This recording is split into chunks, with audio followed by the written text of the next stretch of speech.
Bonjour à tous, Patrick Chevillon de l'IFIP Institut du Port. Je me propose de vous présenter toutes les données mesurées et établies sur les critères environnementaux au stade abattage, découpe, transformation. Les données ont été établies à partir d'études INAPOR entre 2008 et 2018 et de la FICT. Nous avons réalisé des comptages des consommations eau, énergie, intrants dans les 8 abattoirs en 2008 et nous avons renouvelé dans 5 abattoirs de moyenne cadence en 2018. En parallèle, 6 usines de transformation en charcuterie ont également été auditées. À partir de ces données, nous avons estimé le poids carbone au kilo de carcasse sortie abattoir ou sortie charcuterie salaison selon la méthode du bilan carbone. Par exemple, en matière de consommation d'eau, en moyenne la consommation s'établit à 3,55 litres par porc en 2008, avec des écarts dans un facteur de 1 à 2.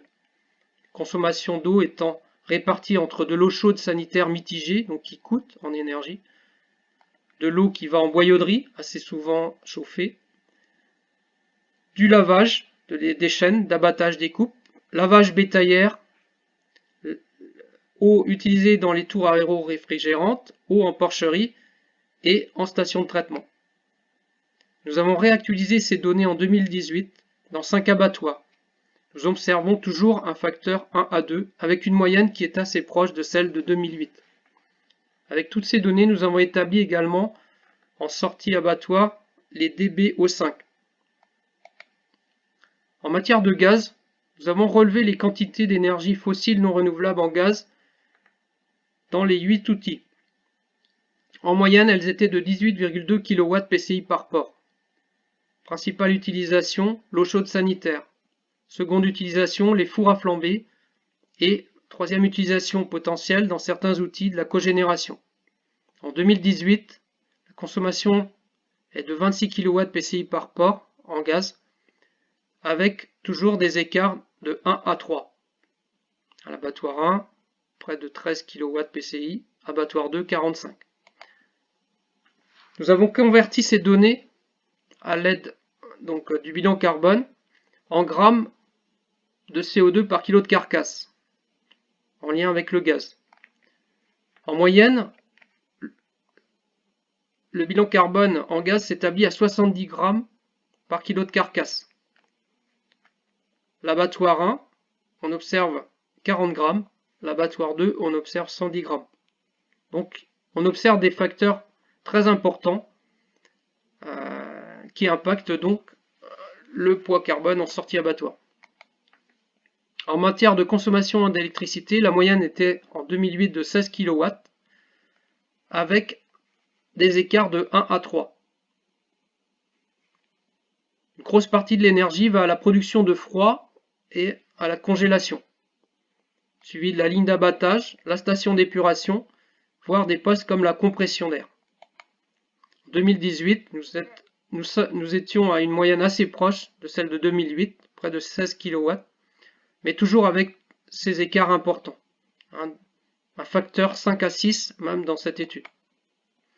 En termes d'impact carbone en électricité, en moyenne, l'électricité est nettement moins impactante que le gaz, 70 grammes pour le gaz, 38 pour l'électricité par kilo de carcasse, mais nous observons toujours ces écarts, un facteur 7 entre l'abattoir 2 et l'abattoir 3 par exemple. Donc il y a de la marge et des marges de progression. Pour réaliser le bilan carbone, nous avons affecté les intrants selon une allocation économique. Tout ce qui est consommable par l'homme prend 100% du poids carbone. Donc ça concerne les viandes, les abats rouges, abats blancs, la couenne, les tissus gras. Tout ce qui n'est pas consommable, il n'a pas été affecté. Donc c'était une valeur 0 €. Il faut entendre donc sous ces parties non consommables tout ce qui est saisie, os, matière stercoraire. Donc au final, le rendement carcasse abattoir est très impactant. Nous avons retenu un chiffre de 80%, 12% d'os et 8% d'autres produits. Au final, nos données donnent un poids carbone en sortie abattage des coupes de 3,56.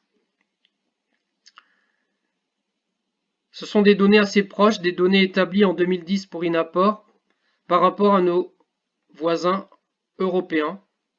Danemark 3,5, Allemagne 3,7. Dans la base agribalise à venir, il semble que le chiffre retenu sera de 3,55 kg de CO2 par kilo de carcasse sortie abattage découpe. Avoir en tête que sur ces 3,56 kg de CO2 par kilo de carcasse sortie, les animaux vivants ont un impact très important en entrée. Au niveau abattage découpe, le point le plus important est l'eau traitée, la DCO5, suivi des énergies, suivi du fluide frigorigène, du transport amont des porcs et un petit peu d'emballage. Au niveau synthèse des résultats sur la filière, nous observons qu'à mesure que nous avançons dans l'élaboration, dans la filière aval, nous avons un phénomène de rendement, concentration qui affecte fortement le bilan carbone ou le poids carbone final. Ici est présentée l'évolution en cumul pour du jambon cuit ou du jambon sec des intrants.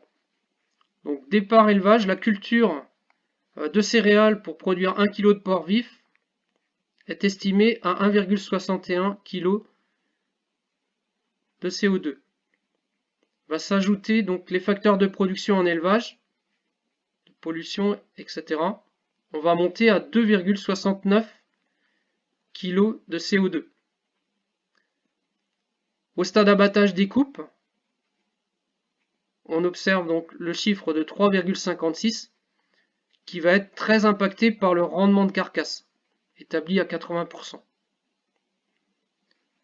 Et au final, au stade jambon cuit, on a un rendement de l'ordre de 90%, plus donc du désossage, du dégraissage, etc.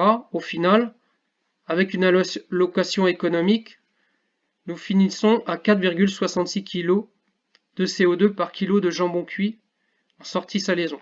On peut faire le même calcul au stade de la salaison du sec. Pour un jambon sec, nous obtenons 6,91 kg de carbone par kilo de jambon sec sorti. Les rendements de séchage sont assez faibles. Nous avons beaucoup de pertes en eau.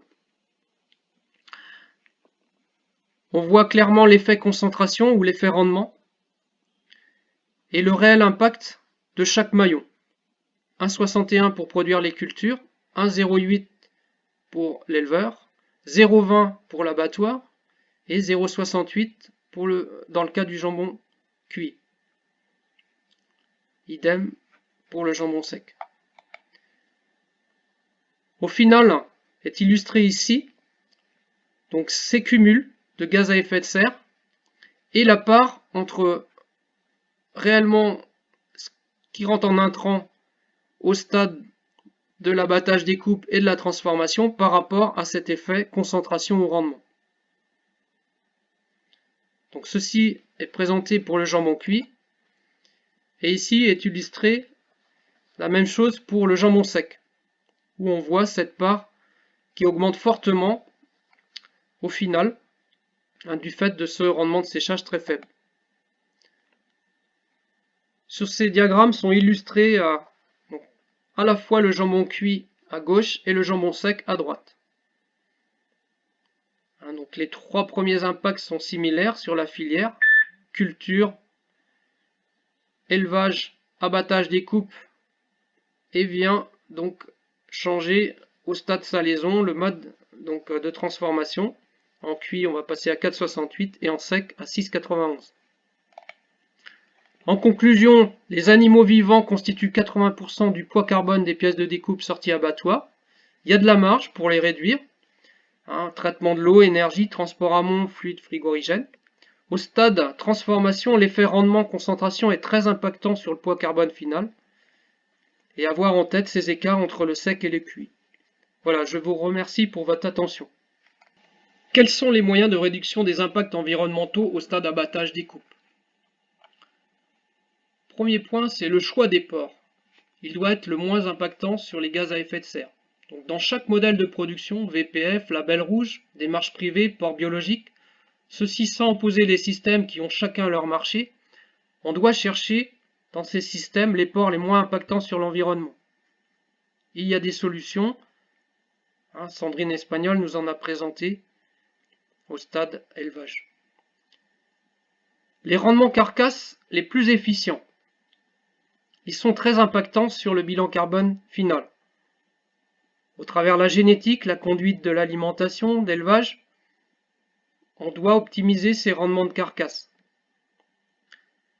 Les rendements de désossage optimum et les pertes de matière les plus faibles sont à rechercher. Valorisation maximum des produits et coproduits. On peut se poser la question à un moment de robotiser ou rester en désossage manuel. Cet aspect rendement est important. Un gain potentiel, c'est un exemple, c'est le passage du mâle castré au mâle entier ou immunovacciné.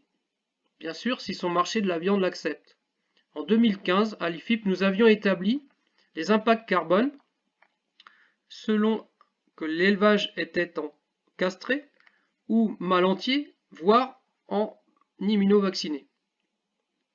Quel que soit le scénario étudié en mâle entier, scénario qui variait selon l'alimentation, le séchage, ou en immunovacciné, scénario qui variait selon l'alimentation, on observe toujours une réduction de l'impact sur les gaz à effet de serre, très significatif. Au stade abattage, il est important d'optimiser son froid, qui représente 50% de la consommation électrique. C'est un exemple d'un abattoir ici. Avoir en tête qu'en moyenne, on est à 38 grammes de CO2 par kilo de carcasse. Vu les tonnages abattus par certains outils, ça constitue des quantités très importantes.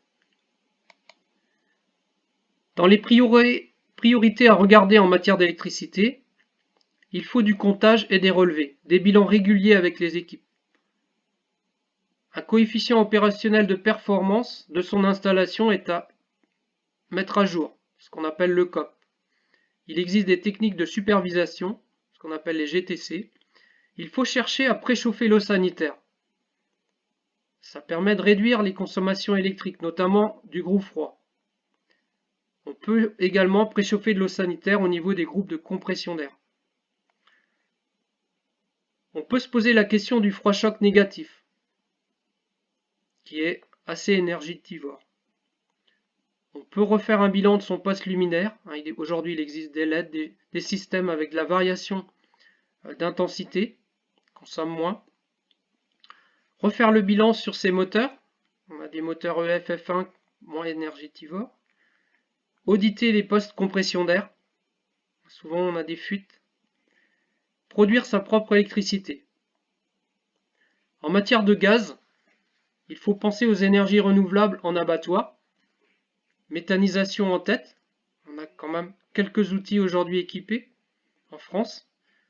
De l'eau chaude solaire, voire de l'incinération pour produire donc de l'énergie. En matière de gaz toujours, le flambage est un élément important de consommation. Ici, vous avez d'illustrer dans 15 outils les temps de flambage. Vous pouvez observer des temps variables. Donc l'IFIP actuellement travaille sur ces questions d'optimisation des temps de flambage en relation avec la qualité bactériologique des carcasses. On peut préchauffer l'eau sanitaire à partir des fumées des fours à flamber des porcs. C'est un exemple qui est illustré ici. On a des fumées donc, qui sont à 400-450 degrés et il est possible de capter via, on va dire, des serpentins d'eau qui vont travailler avec un échangeur et préchauffer de l'eau qui va rentrer à 10 degrés et la sortir à 70 degrés. Autant de gaz en moins qui ne sera pas utilisé. Donc en matière de gaz, il y a des bonnes pratiques ou des points à regarder. Donc du comptage ciblé, optimiser ses rendements de ces chaudières, préchauffer l'eau sanitaire, on a vu, récupération de l'énergie au niveau par exemple des fours à flamber, limiter ses consommations d'eau mitigée, parce qu'elle coûte celle-ci, boyauderie, il y a des points à regarder. Des réducteurs de pression lorsque c'est possible. Valider des méthodes de désinfection à froid des couteaux. Ça existe dans quelques outils. Optimiser ses temps de flambage. Un autre poste qui pourrait être travaillé, c'est l'approvisionnement en port, la phase transport.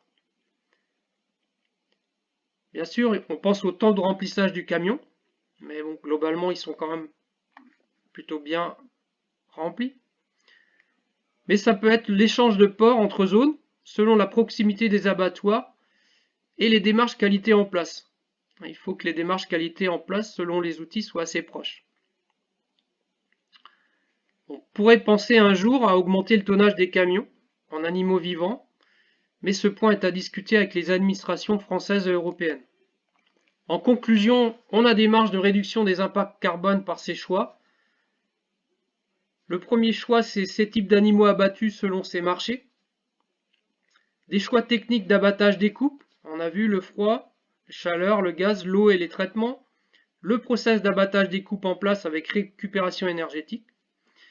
Ce que l'on constate, c'est que la massification de l'abattage des coupes, voire la transformation sur le site, permet d'envisager plus facilement la mise en place sur le site de filières de valorisation avec valorisation d'énergie renouvelable.